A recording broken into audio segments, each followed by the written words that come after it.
She kicked my trash can over again and yelled, "This neighborhood has standards!" Like she owned the whole street. I was standing right there on my driveway when the bag split open and garbage rolled down the curb. She didn't even look sorry. She just adjusted her sunglasses and said, "You don't belong here." That was the third time this week. I'm a single dad. Just me and my 8-year-old son, Liam.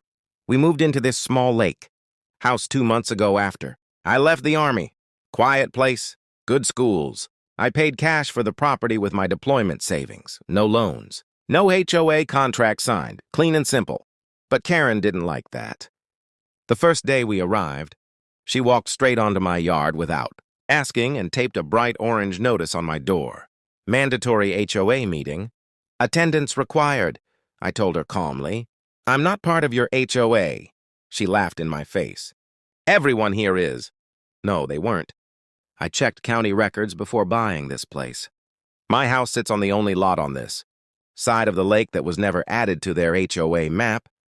Previous owner refused 20 years ago. It's public record. I have copies. Karen didn't care about records. 2 days later, my trash can was knocked over for the first time. I thought maybe wind. Second time, I noticed shoe marks on the lid. Third time, she did it in front of me. "You can't leave this ugly bin out where people can see it," she snapped. "It's trash day," I said. "This is a private community." I looked her straight in the eye. "This is private property." She stepped closer. "You're about to learn how things work here." That night, Liam asked me why the angry lady hates us. That hit harder than anything she'd done. I've seen worse overseas. But when your kid feels unwanted in his own home, that's different. The next morning, things escalated. I walked outside and my trash can was gone. Not tipped over, gone. In its place was another orange. HOA notice taped to my mailbox. Improper waste container removed. Fine, $500. She didn't just knock it over. She stole it. I felt that old calm settle in. The same calm I had before missions. When things get loud, I get quiet. Karen thought she was teaching me a lesson. What she didn't know was that I had already ordered a replacement. And this one wasn't just a trash can. It was something she definitely didn't see coming. The new trash can arrived 2 days later in a plain brown box. Karen was outside watering her flowers when the delivery truck pulled up. She stared at the box like she was trying to guess what was inside. I kept my face neutral, signed for it, and dragged it into my garage without saying a word. That night, after Liam went to bed, I installed it. From the outside, it looked normal. Black, same size as before. Nothing special. But inside the lid, hidden under the plastic rim, was a small motion sensor camera. Not the cheap kind, military-grade clear audio, night vision. It linked straight to my phone, and under the base, bolted to the concrete pad, was a steel locking bracket anchored deep into the ground. You couldn't tip it. You couldn't drag it. You couldn't remove it without tools and a whole lot of noise. I also added one more thing, a silent alarm. If the can moved more than 2 inches without the code being entered on the keypad, I installed behind it, my phone would buzz, and it would start recording automatically. Trash day came again. I rolled the new can to the curb at 6:30 a.m. sharp. Karen's curtains shifted across the street. She was watching. I went back inside and made breakfast like nothing was happening. At 6:42 a.m., my phone vibrated. Motion detected. I didn't rush. I didn't run. I just opened the app and watched. There she was. Karen walked up slowly, looking left and right. She grabbed the handle and pulled. Nothing. She pulled harder. Still nothing. Her face changed. Confusion first, then anger. She kicked it. Bad idea. The steel bracket didn't move, but the force bounced back. She stumbled slightly and looked around again, embarrassed. Then she leaned down and tried to lift the lid. That's when she saw it. Inside the lid, printed in bold black letters, "Smile, you're on private property." Right under it, the small red recording light blinked. She froze. For a full 5 seconds, she just stared at the camera. Then she whispered, "You can't record me." I stepped out onto my porch slowly. "Actually," I said calmly, "I can." She turned bright red. "This is harassment." "No," I replied. "Harassment is stealing someone's property and fining them for it." Her jaw tightened. You think this protects you? I held up my phone so she could see the live video feed. It already did. That's when she made her biggest mistake yet. Instead of walking away, she reached into her purse and pulled out her phone. Fine, she snapped. Let's see how you like dealing with the police. She dialed fast, loud enough so I could hear. Yes, I need an officer. This man is illegally recording residents and installing surveillance devices in an HOA-controlled area. He's aggressive. I feel unsafe. Aggressive? I hadn't even stepped off my porch. She ended the call and smirked at me. You're done. You don't mess with this community. I didn't argue. I just leaned against the porch rail and waited. 10 minutes later, a patrol car rolled into the street. Not security. Real county police. Karen rushed toward it before the car even stopped. She pointed at me like I had just robbed a bank. That's him. He's harassing me, spying on me, and refusing to follow HOA rules. The officer stepped out slowly, calm, older guy. He glanced at me, then at the trash can, then back at her. Ma'am, let's slow down. He installed surveillance equipment, she insisted. And he's not even part of this HOA. The officer raised an eyebrow slightly. Ma'am, being not part of an HOA isn't illegal. Her mouth opened, but no words came out. He walked up my driveway. Sir, what's going on? I handed him a printed folder I had already prepared. Property deed, county map, statement showing my lot outside HOA boundaries, and a copy of the police report I filed yesterday morning about a stolen trash container. Yes, I reported it. He flipped through the pages quietly. Karen's face slowly changed as she realized what she was hearing. You reported theft? The officer asked. Yes, sir, I replied calmly. My previous bin was removed from my property without permission. I also have footage from this morning if needed. Karen jumped in. That trash can was violating HOA guidelines. We removed it legally. The officer looked at her. Do you have documentation that this property falls under your HOA authority? She hesitated. Well, it's in the neighborhood. That's not what I asked. Silence. The officer turned back to me. And the camera? Mounted on my private property, facing my private property, I said. It activates only if someone touches my belongings. Karen tried one more time. He's intimidating me. The officer sighed slightly. Ma'am, you walked onto his property and attempted to move an anchored object. That's trespassing. Her face went pale. But I'm HOA president. That doesn't give you law enforcement authority. That line hit hard. For a second, the whole street was quiet. Curtains were moving in nearby houses. People were watching. Then the officer asked the question that changed everything. Ma'am, where exactly is the original trash container now? Karen blinked. I don't know. He stared at her. You signed a notice claiming it was removed. So again, where is it? Her confidence cracked. It's being stored. Where? She didn't answer. The officer pulled out his notepad. If property was taken without legal authority, that's theft. If fines were issued without jurisdiction, that's fraud. Fraud. That word echoed louder than any siren. Karen's hands started shaking. And that's when her husband stepped out of their house across the street, looking very nervous. He wasn't supposed to be involved. But he had no idea. This was about to get a lot worse. Her husband walked toward us slowly, like he was trying not to be seen. But everyone on the street was already watching. Officer, he said quickly, this is just a misunderstanding. Karen snapped at him. Go inside, Mark. The officer looked between them. Sir, do you know where the trash container from this property is located? Mark hesitated. That tiny pause said everything. It's in our garage, he admitted quietly. Karen turned on him. Why would you say that? Because he knew lying to a police officer would make this worse. The officer wrote something down. So you removed property from this address and stored it in your garage? Karen tried to recover. It was a community enforcement action. The officer's voice stayed calm. Ma'am, this address is not part of your HOA. I've confirmed it with county records. Just now. She froze. That's impossible. It's public record. I didn't smile. I didn't need to. Mark rubbed his forehead. Karen, I told you we should double-check the boundary map. She shot him a look that could melt steel.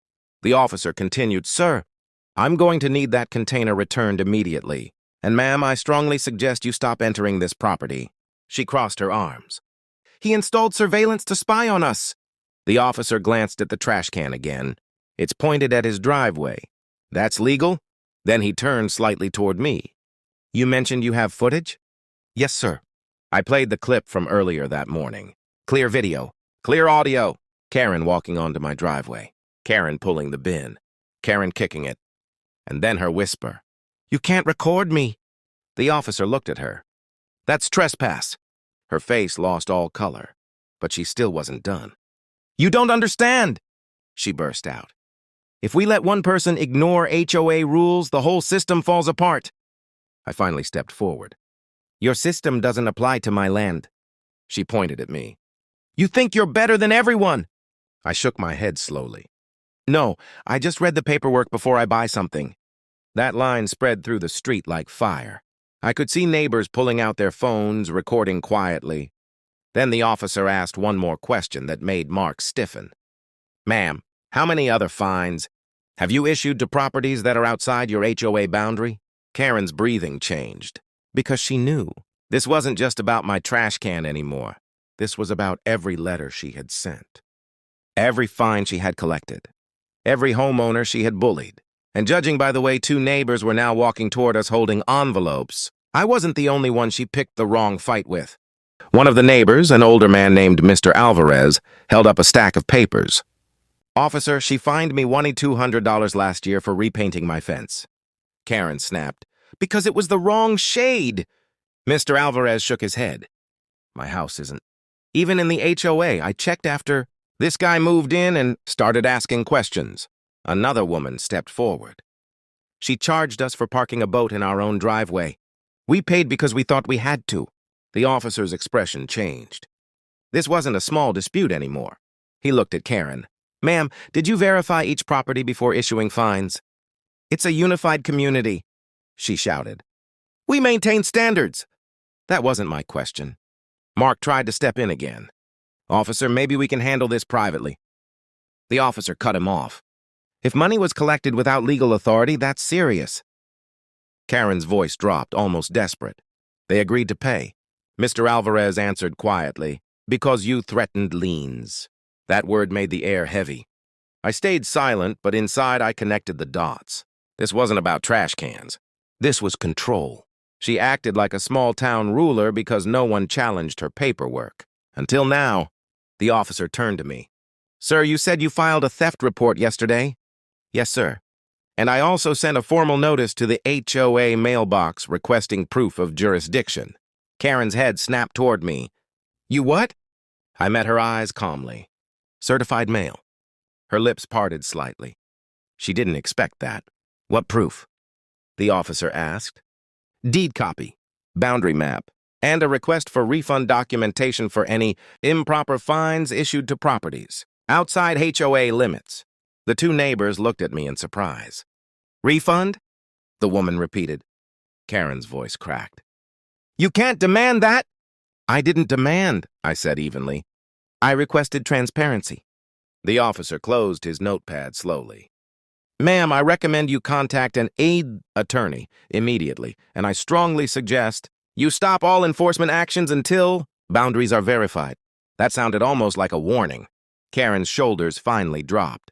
Not defeated, but shaken. Mark walked back toward their house without saying anything. The officer looked at me one last time. If there are further issues, document everything. I always do, I replied. As the patrol car pulled away, neighbors didn't go back inside right away. They stayed outside, talking quietly. Comparing letters. Comparing fines. Karen stood alone in her driveway. For the first time since we moved in, she didn't look powerful. She looked exposed. But here's the thing. I wasn't done. Because while everyone was focused on fines and trash cans, there was something else in those HOA records I requested. Something much bigger. And when that document arrived in my mailbox 3 days later, Karen's entire presidency was about to collapse. 3 days later, a thick envelope arrived by certified mail. HOA return address. Karen's name printed in bold at the top. She must have thought it would scare me. It didn't. I opened it at my kitchen table while Liam did homework across from me. Inside was a formal warning letter claiming I was creating hostility and damaging community harmony. At the bottom was a notice of an emergency HOA meeting scheduled for Friday night. Funny thing was, attached behind that letter was something she didn't mean to include. A full boundary map, not the small blurry version she waved around in the street. The official registered one. And right there in black ink, clear as day, my lot was marked outside the HOA zone. But that wasn't the real twist. Clipped to the back was a financial summary sheet. Total fines collected last 2 years. Line after line of non-compliance penalties. Boat violations. Fence paint violations.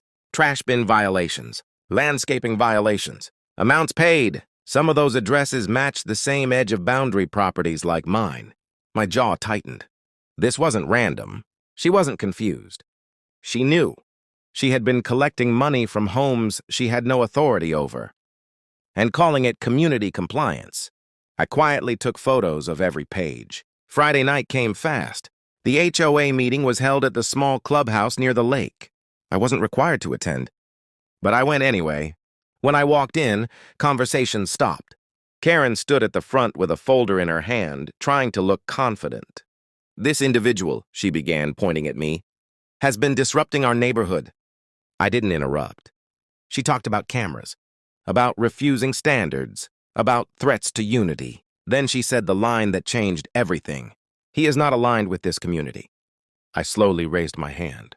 A few people looked uncomfortable already. "Yes?" she snapped. I held up a copy of the boundary map she mailed me. "Can you explain why my property is clearly marked outside?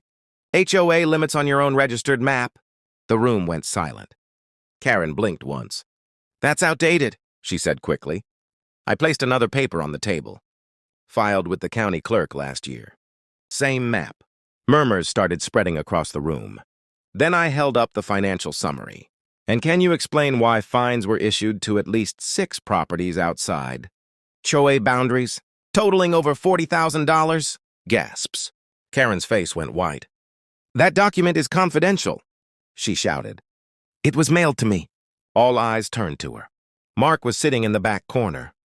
He wasn't even looking at her anymore. One of the neighbors stood up. "Are you saying we weren't required to pay those fines?"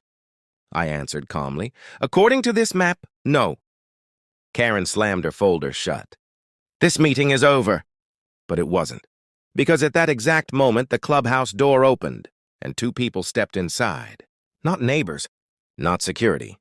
County investigators. And they were asking for Karen by full name. End the story. Don't forget to like, share, and subscribe to the channel for more amazing HOA stories.